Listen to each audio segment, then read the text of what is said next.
Xin chào mọi người nhá. Hôm nay là tập đoàn xe ô tô chúng tôi làm đường nhá, sửa đường đấy. Chờ nhà nước thì lâu lắm. 2 năm nay rồi nhà nước không có kinh phí để sửa đường rồi. Người dân mà tập đoàn xe ô tô chúng tôi điểm sửa thì làm đường.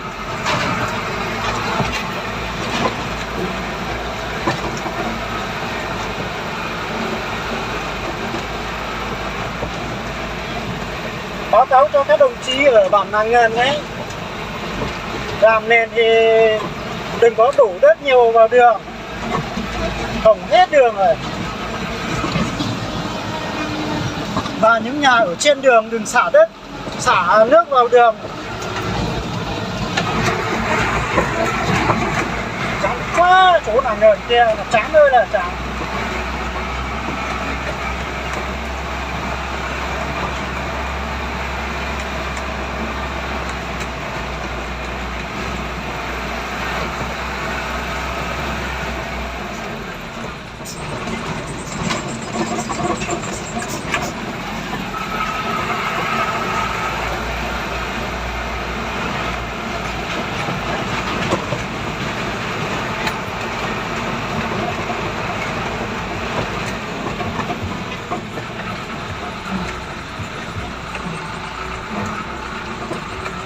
Thế này cháu nó nào bé tua có kéo không còn đã xả mà phải để to xeo.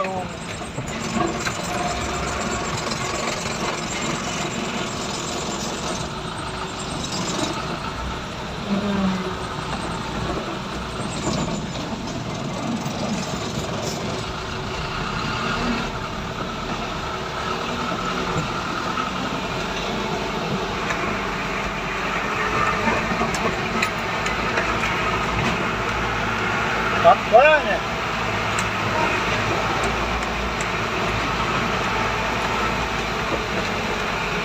Chở ít đấy. Có biết thôi.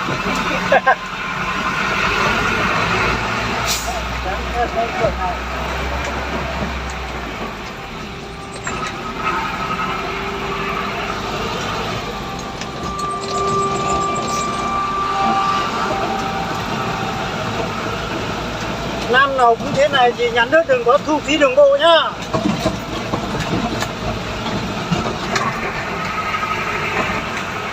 Nhà nước thu phí đường bộ nhưng mà không có kinh phí để sửa đường, để chúng tôi sửa đường như này là không được đâu nhé. Nói rõ với các đồng chí biết như thế.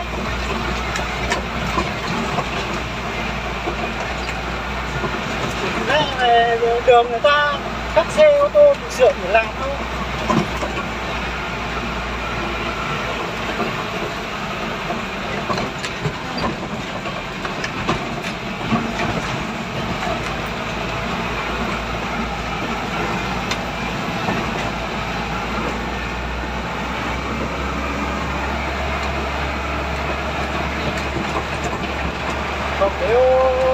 Có cái không có còn cái nó này sao một có chỉ cho bé